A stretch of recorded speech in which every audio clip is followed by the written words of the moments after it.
सिंधुदुर्ग जिल्ह्यातील कुडाळ बसस्थानक. रोजच्या सारखीच गर्दी आणि नेहमीसारखी धावपळ.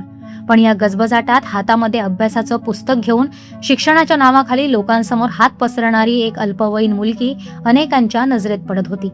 येणारे जाणारे लोक 2-4 रुपये देऊन पुढे निघून जात होते. मात्र तिच्या पुस्तकात लपलेलं कौटुंबिक वास्तव कोणाच्याही लक्षात आलं नाही.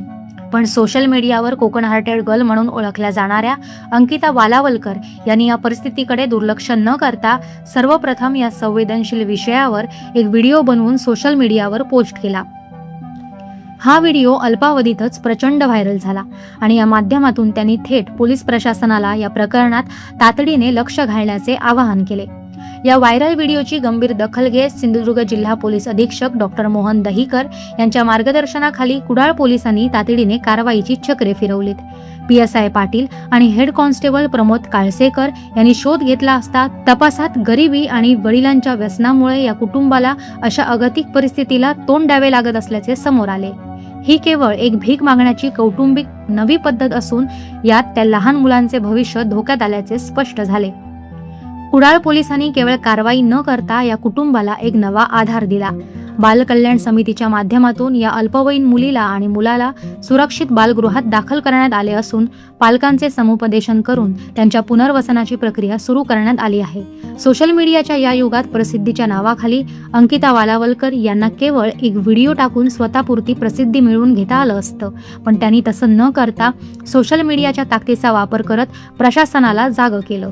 सामाजिक परिस्थिती सुधारावी आणि सिंधुदुर्ग जिल्ह्यात पुन्हा अशी परिस्थिती उद्भवू नये यासाठी घेतलेला हा पुढाकार अत्यंत महत्त्वाचा ठरला आहे.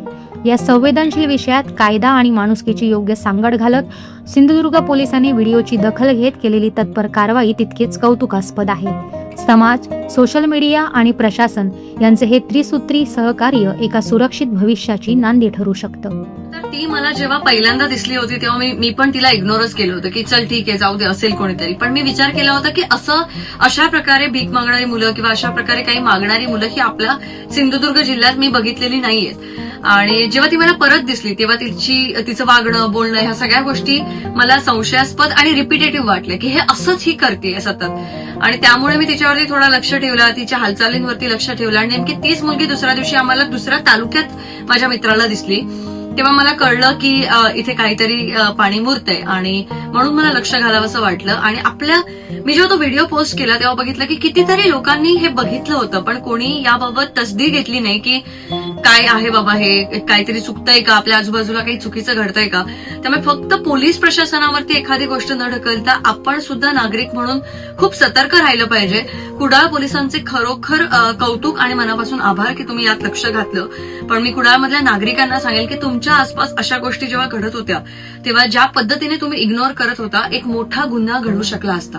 आणि आज कुडाळ पोलिसांच्या सतर्कतेमुळे ते आता कुठेतरी ती मुलगी आणि तिची फॅमिली हे चांगल्या मार्गाला नक्कीच लागतील. आणि हे कुठूनही बाहेरून आलेले परप्रांतीय नव्हते, हे आपल्या जिल्ह्यातलेच लोक होते. त्यामुळे या गोष्टीचाही विचार करा.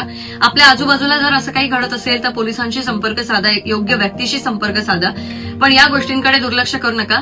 आपल्याकडे मालवणीत ती म्हण असं ना, आपलं तो बाबो दुसऱ्याचं कार्ट, तसं मला काही प्रकार होऊ देऊ नका. सगळ्यांची मुलं ही मुलंच असतात आणि मुलं योग्य वळणावरतीच असली पाहिजेत. त्यासाठी आपण सगळ्यांनी प्रयत्न केले पाहिजेत. हा व्हिडिओ पोस्ट करण्यामागे खरं तर माझा पहिला उद्देश हाच होता की ती एक मुलगी आहे, ती वयात येणारी मुलगी आहे, तिचा कोणी गैरफायदा घेऊ शकतं. कारण तिला पैसे मागायची सवय होती. जर तिला कोणी सांगितलं की चल तुला तिकडे काहीतरी देतो, पैसे देतो, खायला देतो, आणि ती तशा प्रकारे जर एखाद्या व्यक्तीसोबत गेली आणि काही गुन्हा घडला तर त्याने तिचं नुकसान होऊ शकतं. आणि या गोष्टीचं सगळ्यात जास्त मला पहिली काळजी वाटली होती. आणि दुसरी म्हणजे तिला मेहनतीशिवाय पैसे कसे कमवायचे हा एक मार्ग मिळाला होता.